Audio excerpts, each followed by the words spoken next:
Hello everyone. Thank you so much for joining me again. In my previous video, I discussed about the asymptotic notations. And in that video, I told you that I will bring the questions on asymptotic notations that were asked in GATE, NET and university examinations. So today I'm here to discuss the previous year GATE questions asked on asymptotic notations. I analyzed the questions from 1993 to till date that were asked in GATE examination. So two types of major questions were asked. First of all, comparison of two or more functions. That we have two or more functions, then which one is greater, which one is smaller, and how you can represent in terms of asymptotic notation. This was the first kind of questions I found. Another type of question I found that you have only one function and which type of notation is true for the given function. That type of questions were also found. Before watching this video, I recommend that you must watch my previous video. You will find the link in the description box. That will help you to understand the questions. And before solving the questions, let me tell you that whenever we have the given functions or algorithms, we represent their time complexity in these given terms. What are the given terms? I can give you some examples. For example, order of 1. I already told you that whenever we find the sum of two or more numbers, then that was independent of the input size. So that way the time complexity is constant. So I can say that the algorithm to find some order of log n. Here you can take the example of binary search. So in case of binary search, order of n, I already gave the example in previous video how it is linear. So linear search, order of n. Order of n log n, we can take the example of heap sort. Order of n square, I can take the example of bubble sort, even selection sort. And order of n cube, you can take the example of matrix multiplication. Order of 2 raised to power n, I can give you the example of recursive function to find the Fibonacci series. And order of n cube, for example, quotient elimination. So these are the few examples which satisfy the given time complexities. I will bring separate video to analyze the time complexity of each and every algorithm and how these are log n, how this is n, how this is n log n. So I will bring separate video for each topic. But you should, for now, you should remember that these are the different forms in which we write the time complexity of algorithm. Another thing that you need to remember, let's revise, that you have a function f of n and another function is c of g of n. When you can say that f of n is big O of n, when your this left hand side is smaller than the right hand side, then you will write big O. If your left hand side is greater, it means in right hand side, answer side, you are providing the lower bound to it. So that's why you can write omega, lower bound. And if it lies, the value of f of n lies between your lower bound and upper bound, then you will say this is the average bound and you will write theta notation for it. So please do remember these things to solve the questions. So let's start with the questions. The first question that was asked in 1993 for 2 marks, you have a given notation order of n for a function, and in that function what is given, that 1 to n, the summation is there, where order of n stands for order n. So it's a very, very easy question. 1 to n, summation of 1 to n. So how we can write that? Summation of 1 to n, we can write that this is 1 plus 2 plus 3 plus so on, and you are adding the numbers till n. This is nothing but sum of n natural numbers. And if this is sum of n natural number, we can directly write the formula of n into n plus 1 by 2. If n into n plus 1 by 2, you can ignore the constants in terms of asymptotic notations, but because we just estimate, we don't find the actual time, we estimate. So we can ignore the constant here before multiplying, even before multiplying. So n into n, you will find n square. So that's why, which one is correct? B answer is correct, order of n square. Let's discuss the next question. In my previous video, I discussed that there is a fluctuation in time complexity before a particular value of n naught. But beyond a particular value of n naught, your f of n, if remains always smaller than your c of g of n, then it will said to be big O. So this is the best example to explain that or to prove that. So there are two functions given, g1 and g2. You can consider them in terms of f1, f of n and c of g of n. So let's see what g1 of n is saying. What's the behavior of g1 of n? The behavior of g1 of n is it is taking n cube time complexity if your input size is from 0 to 10,000. It means there is some limit. In that limit, 0 to 10,000, if you are giving the input, then the time complexity is order of n cube. But its time complexity decreases and becomes n square when you increase the input beyond 10,000. Now, there can be question in the mind that why the time complexity can decrease even though we are increasing the input size. Yes, this may happen. I will bring video on that concept as well. But to explain you in a better way, I'm giving you the example that we have dynamic programming. And in dynamic programming, what the algorithm do, at initial level, we have to call the function for every value. And as soon as we call the function, whatever result we get, we save that result in the table. But after a particular value, if the most of the table is filled, then you don't invoke the function, you just use the value from the table and solve your problem. So in this way, the number of function calls decreases. So that in such scenario, you can find that time complexity can decrease even though we are increasing the input size. So such type of behavior can be observed. Let's take example of second function g2 of n. What it is saying? It is saying it is taking n time if your problem has input size 0 to 100. But as soon as you increase the input beyond 100, then it becomes n cube. In general case, for example, if you take the example of matrix multiplication, then multiplying the matrix of 2 cross 2 will take lesser time as compared to multiplying the matrix of 4 cross 4 and 64 cross 64. So the time complexity can increase. Let's show them in a graph to better understand. Let me have n cube. So this is the time complexity n cube for g1 of n. But after 10,000, this you can consider that this is the value of n naught. So after this n naught, it becomes n square. G2, the behavior of G2 is initially it was low. N cube. Sorry, n. But beyond a particular time, it becomes n cube. So at this point, we can say that both have the time complexity of n cube. But beyond this value of n naught, what is happening? Your G1 function has lower value as compared to your G2 function. So now you can just think of the concept, what we told. If this is your left hand side and this is your right hand side, and you are saying that right hand side is greater. So then how you can represent this? You can represent that your G1 of n is nothing, but it can be represented in terms of big O of G2 of n, big O. So this should be the answer. G1 of n is big O of G2 of n. Okay, let's look the other things. G1 of n is order of n cube. Is it correct or wrong? Let's look into the G1. G1 is showing n cube time complexity, but only up to a fixed value, 10,000. This is not universally true. This is not true for every value beyond a particular value of n naught. So that's why this is not acceptable. This cannot be written.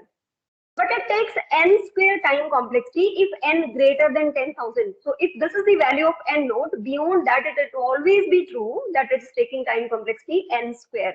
So rather than n cube, we can write that G1 of n is nothing but order of n square. Similarly, for G2, let's check.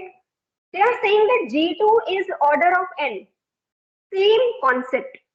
This is n only when your input size is up to 100. So not universally true for every input. So this can be taken only the n node. What's the behavior of the algorithm after this value of n node? This is always n cube. So its time complexity should be order of n cube rather than order of n. So that's why this option is also wrong. Next one, let's see. G2 of n is bigger of G1 of n. So G2 of n, this is higher side and this is on the lower side. So if you are talking about the higher side, left hand side is greater, then it can be omega, not big O. So that's why this answer is correct. If your left hand side is smaller, then big O. If your left hand side is greater, then omega. If both are equal or between lower bound and upper bound, then it is theta. So these are the things we need to remember. So that's why all the three options are wrong and this is the correct answer. Let's discuss the next. It was asked in 1996 for 2 marks. Which of the following is false? So what we do, we have to compare the given functions and based on the comparison, we can find which one is true or which one is false. So let's compare one by one. Here you have 100 and 100. So these are the constants. Let me ignore the constants. After ignoring the constants, n log n, order of n log n. Equality is allowed in big O. So that's why this should be correct. Because n log n is equal to n log n and equality is allowed in big O. So that's why this answer is correct. Okay. Before going to second one, let's go to the third one. X value 0 to x is greater than 0 and y is greater than x. So n raised to power x equals to order of n raised to power y. Obviously, clearly it is said that x is less than y. For example, x equals to 2 and y equals to 3. So n raised to power 2 is always going to be less than n raised to power 3. So left hand side is smaller, definitely it can be represented in terms of big O. So that's why this answer is also correct. Let's look for the next one. Here they are saying under root log n equals to bigger of log n. So let's solve whether these are equal, greater or smaller. So to remove the square root, let's square both sides. So whenever you will square both sides, then square root will be discarded. And then you will have log n this side. So log n is there. And here you will have log n square. So to use the property of logarithm, what we can do, we can just write the in terms of raised to power e on left hand side as well as right hand side. So e raised to power log n for this side. Because this is square, so for easy way, I'm writing them twice. So e raised to power log n and e raised to power log n. Now there is a property that if we write in this term, then whatever there is in e raised to power this part, you can write it as it is. So e log n, this is equal to n. This is a property of log, so you can study the mathematics of logarithm for the further explanation. E raised to power log n. So here you have this log n. So you can bring this log n, and from here also you can bring this log n. So log n square. In this way, we can clearly see that n will always be greater than log n square. So it's greater. If your left hand side is greater, then it cannot be big O. It can be omega, but it cannot be big O. And they are saying that this is big O, so that's why this is false. So that's why what's the correct answer? Okay. What's the correct answer? This should be the correct answer. Let's look whether D can be correct answer or not. 2 into n not equal to n into k. So 2 is a constant, ignore it. K is a constant, ignore it. N equals to n. This is true, but they are saying not equal to. So that's why this is also false. So that's why what are the correct answer? More than one correct answers are possible in this case. So B and D are the correct answers. Okay, let's look for the next question. In this case, what is given? A question is given f of n equals to n square log and g of n equals to n log n power 10. These are the two positive functions, and they are asking which of the following statement is correct. So before solving the question, let's quickly look into the options given, in what terms they are saying. They want to ask something in terms of big O. Big O means nothing, you just compare two functions. Which one is smaller, which one is greater. If your left hand side is smaller, then it can be big O. So let's look which one is smaller. This is n square and this is n. So clear cut, no need to solve. Obviously, your n square is going to be greater than n. And then this is log n and this is log n raised to power 10. Log n will be greater as compared to log n power 10. As much as we increase the power of log, it becomes more smaller and more smaller. So that's why no need to solve with the help of values. You just can use. So f of n, we can clearly see that your f of n is greater than your g of n. So, and we want to write them in terms of big O. So what can be the possibility? That your g of n can be big O of f of n. Because g of n is smaller. And if we can bring it left hand side in smaller, then we can write them in terms of big O. So let's see which of the answer is satisfying this condition. G of n should be big O of f of n. G of n, here it is saying f of n equals to order of g of n. Not possible. Because f of n is greater, and if your left hand side is greater, it cannot be big O. So wrong. F of n not equal to order of g of n. Correct. Not equal, but greater. So this statement is correct. G of n equals to big O of f of n. Yes, we identified that g of n is smaller than f of n. So that's why you can write that g of n equals to big O of f of n. So this statement is correct. Let's look for the third one. They are saying f of n equals to big O of g of n. Not possible because f of n is greater. So not possible. The answer f of n not equal to order of g of n. Yes, this is correct. Not equal but greater. But g of n not equal to order of f of n. But g of n not equal to order of f of n. Yes, this is also correct. So that's why what's the correct answer? How you can represent?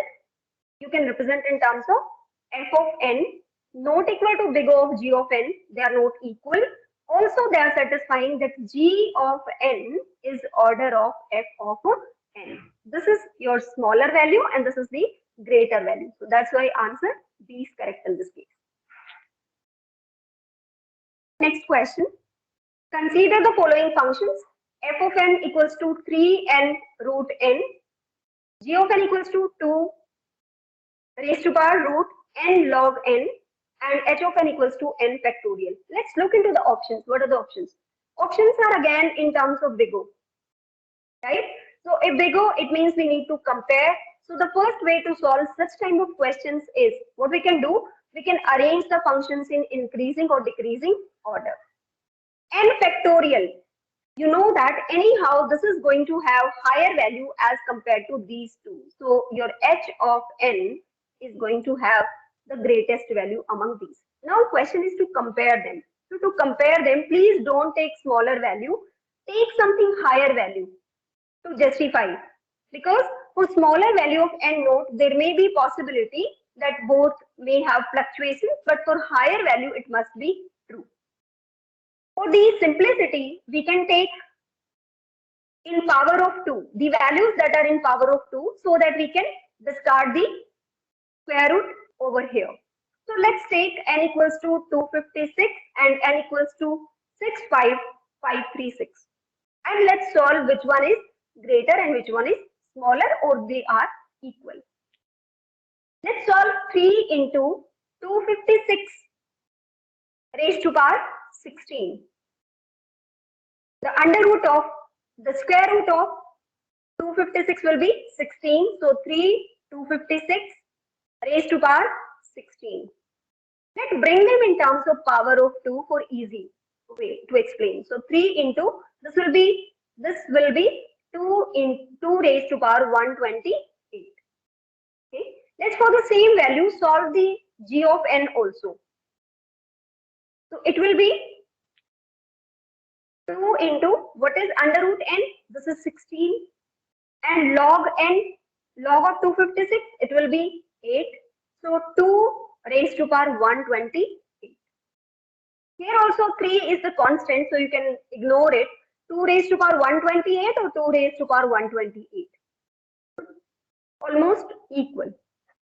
And then let's look for this another value also for the better understanding. Let's 65536.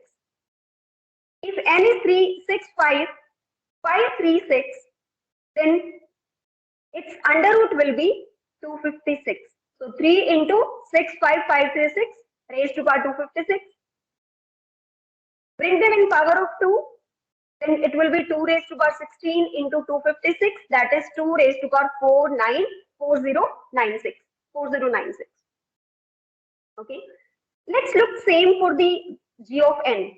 So 2 raised to power under root n. Under root of 65536 is nothing but 256. So 2 raised to power 256. Logarithm of 65536. This is nothing but 16. So 2 raised to power 256 into 16. Again, similar values you find. 2 raised to power 4096. So more or less you can say that 250 this value of that we calculating for g of n and that is calculating for f of n are almost equal. So they can be represented in terms of big O, right? But if we find the factorial of 256, it will be far more as compared to these two values. So it will be 2 raised to power 2048. So rather than 128, it is going to be 2 raised to power 2048, which is very, very high as compared to these two. Similarly, 65536 factorial, it's going to be 2 raised to power 16 and then further 65536, which is very, very high as compared to these two. So these are out of competition. So h of n, and then these may be equal, more or less equal, not exactly, but more or less they can be equal. So you can say f of n, and this is your g of n. So now you can write g of n can be big O of fn. In such scenario, f of n can be big O of gn, and h of n can be big O for f of n. H of n can be big O for g of n. So you can write that g of n can be big O of h of n. This is greater. Right hand side is greater, and f of n can be big O of h of n, because this is greater than this one also. Another way round, you can write that your f of n is equal to big O of g of n. Similarly, you can write that your g of n may be big O of f of n. So that may be the case in such scenario. Let's see into the options, which one is correct. They are saying that h of n is big O of f1. Absolutely wrong. H of n is highest one, and big O can be written only when your left hand side is smaller. So not true. Now they are saying h of n is big O of g of n. No. Again, left hand side is greater, so cannot be big O. Let's look. G of n is not big O of f of n. We have seen if both are equal, then both can be written f of n equals to g of n as well as g of n equal to f of n. And they are saying not. So that's why this answer is wrong. F of n is big O of g of n. Yes, both are equal. Equality is allowed or equivalent. So that's why we can write f of n is big O of g of n. So this is the correct answer. I hope you could understand this. So let's look into the, this was the question that was asked in GATE 2003. Consider the following three claims. N plus k raised to power m and theta of n raised to power m. So in this case, we can ignore the constant. So n raised to power m becomes equal to n raised to power m, and equality, both are equal, so that's why we can write them, clearly write them in terms of theta, no issue. So this answer is correct. Another way, n 2 raised to power n plus 1, please ignore the constant. So it can be 2 raised to power n, and here also this is 2 raised to power n. Again equal, equality is allowed in big O, so definitely you can represent them in terms of big O. So this is also the correct answer. Next one, 2 into 2 raised to power 2 into n plus 1, and 2 raised to power 2 into n. The power of 2 in terms of 2n plus 1 is going to be greater than power of 2 raised to power n. So left hand side is going to be greater than right hand side. So you cannot represent in terms of big O. That's why this is the wrong answer. So which one are correct? 1 and 2 are correct. So let's look into the options. 1 and 2 are correct. That's why answer is A for this question. Okay. Let's look for the next one. The question was asked in 2008. Arrange the following function in increasing asymptotic order. Again, very simple question. Arrange, we have to compare them, which one is greater, which one is smaller, and represent in terms of big O. Let n 1 by 3. So can I write for the simplicity that this is nothing but 0.33? E raised to power n, exponential. No need to solve. This should be the highest one. N raised to power 7 by 4. So 7 by 4 means about, we can write them n raised to power 1.7, right? N log n. So I can write them n power 1 and then log 9n. And this is some value raised to power n, again exponential, but exponential has a fixed value. In these two, if we compare, then B should be highest one, and then the next should be E. So if I arrange them, then I should have B at the greatest side, and then I should have A. Okay, let me compare. Here the power of n is 0.33. Here the power of n is 1, and here the power is 1.7. So which one is greater among these? N raised to power 1.7. So this is C. So it should be here. And now among 1 and 1.1 and 0.33, 1 should be higher side.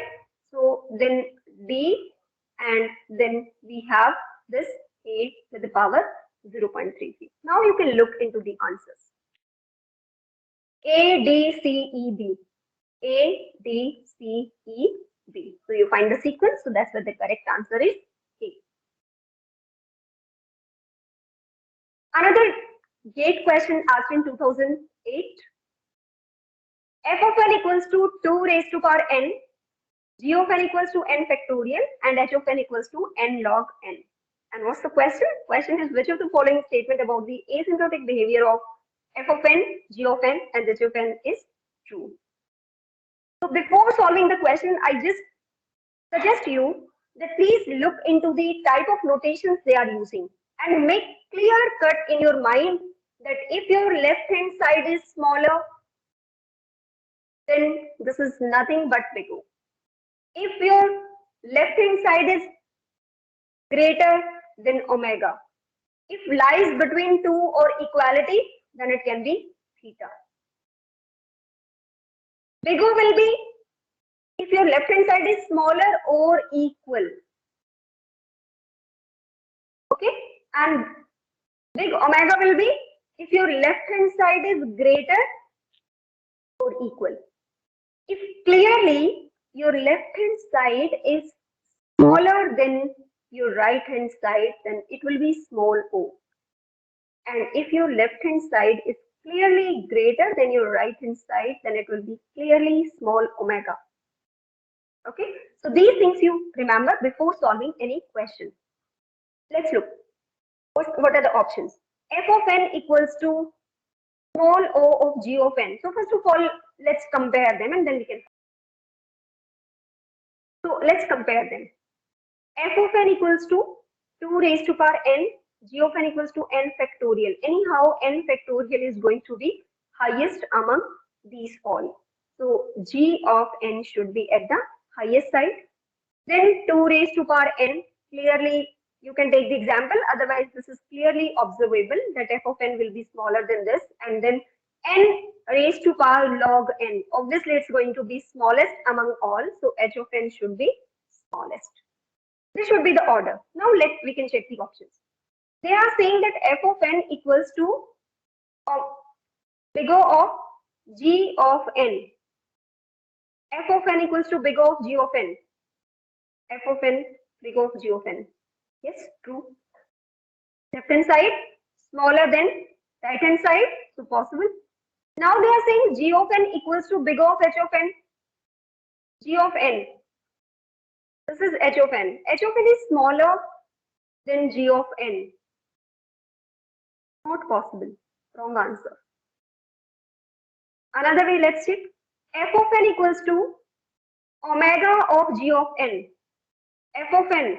This is smaller. So left hand side smaller cannot be omega. Not at all. So this option can be discarded. G of n equals to big O of f of n. G of n big O of f of n. True. Right hand side is greater, so it's true. And again they are saying h of n equals to big O of f of n. No. Let's see. H of n. They are saying big O of f of n. No. F of n is already greater. So this is not true. Let's look for the next one. H of n equals to big O of f of n. H of n, left hand side. F of n, right hand side. Greater. So true. And now let's see g of n. This is g of n. Highest among all. And so this is greater than your f of n. Obviously this is greater than f of n. So your right hand side is greater. So that's why you can write them in terms of big omega. So that's why the correct answer is this. So please remember, again I'm saying, please remember, first of all arrange the functions, and then you can see that the function that is given in the left hand side, if this is smaller or equal, then the function given in the right hand side, then you can write them in terms of big O. If the function given in the left hand side is greater or equal to, then the function given in the right hand side, then you can write omega. And if the function lies in between these two values, order also satisfied, omega also satisfied, then you can write in terms of theta. So first of all, arrange them in increasing order, and then you can find out which one is correct. So D is the correct answer in this case. So thank you for watching. And for more details, please look into my video that is given on asymptotic notations, and I will come up with other topics also. Each and every topic I will explain the concept, and then I will bring the time complexity analysis, and then the questions that are asked in GATE and NET or university examination related to that. In next video, I will bring up some more questions that were asked in university examination and placements related to asymptotic notations. So thank you so much for watching.